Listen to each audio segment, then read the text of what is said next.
All right, so I want to take a little bit of time and talk about cutting boards and knives. So the thing you got to keep in mind is that there's no right or wrong answer to this. So just because I say I prefer this type of cutting board over another one, I don't mean that I'm right or I'm wrong. It's just my personal preference. So these are things that I've learned over the years and my personal preferences over the years after buying different types. So my preference with cutting boards are these plastic cutting boards. These are the ones you can get them off of Amazon, and this is what you tend to see in commercial kitchens. They'll say NSF, and it's my favorite. You can throw them in the dishwasher. I use a red one for meat and a green one for vegetables, and I like it. I like the fact that it's lighter as well. Like some of these wooden cutting boards are so heavy. And I mean, they're not heavy per se, but whenever you're cooking and you're trying to carry something from one place to another, want to move it out of the way, they do get kind of heavy and bulky. This is a wooden one that I was using at one point, but I actually stopped using that one, and I'm just using the plastic ones now. For me, some of the downsides of wood is that I mentioned it was heavy. I use a lot of onions, and the onions make the board stink, so I don't like to use the wooden one for onions. With the plastic ones, they don't stink. And the wooden ones, you actually have to maintain them. So you have to use oils and that kind of thing to keep them up. They could potentially warp. So in my personal opinion, I just don't like wooden cutting boards, and that's just the route I've chosen to go with the plastic ones. Knives are really interesting. I have a few knives right here, and these are the different types of knives that I've used.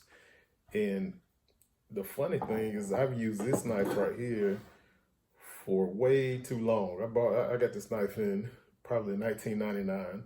It's a chef made. I think it came out of like Macy's or something. It was a gift. And it got the job done, but it is just not a great knife. And I guess I didn't know any better. And I started getting the better knives maybe like 2 or 3 years ago. And this is the next knife that I got right here, which is actually my favorite and the one I still use. It's a Zwilling Pro.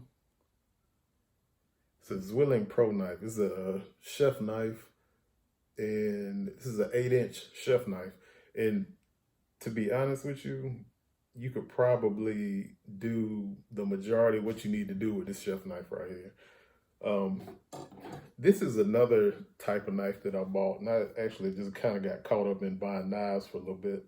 That's like a downfall for me. I start getting into stuff and will buy things that I probably don't need. But I found that this knife was the sharpest knife out of all of them, but it was just brittle. And when I say brittle, I mean it actually holds the edge for a long time, and it's sharper than my Zwilling.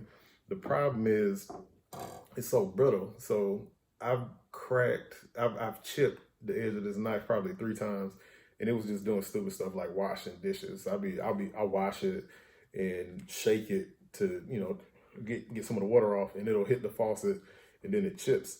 Whereas with a German knife like this, you're not really gonna have that problem. This is a German steel knife. This is like I said, a Zwilling Pro S, and it holds the edge for a while. I really like it. I like how heavy it is. It's just a really good all-around knife, and it's my favorite one to use. But I would recommend that you get a nice knife that works for you. That's probably one of the most important things that you're gonna get in the kitchen.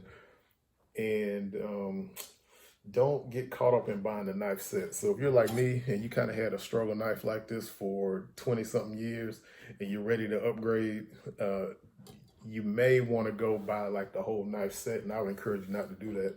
I'd encourage you to spend $100, $150 on a legit chef knife. I would start out with an 8-inch, an 8-inch chef knife. My personal opinion is a German knife like Zwilling. It don't have to be Zwilling, but this is the brand that I like. I would do that instead of spending $200, $300, $400, $500 on a knife set. Let me show you something. This is what I use as a knife stand. So I like it. It's wood, but it's also magnetic. So I just sit this down on my counter, and you can put the knives on here like that. So this is my favorite thing. To me, it's better than the kind you put on the wall, you know, because it has more flexibility. You can keep it wherever you want to keep it. And it's also better than the block. I mean, I don't like the block, to be honest with you.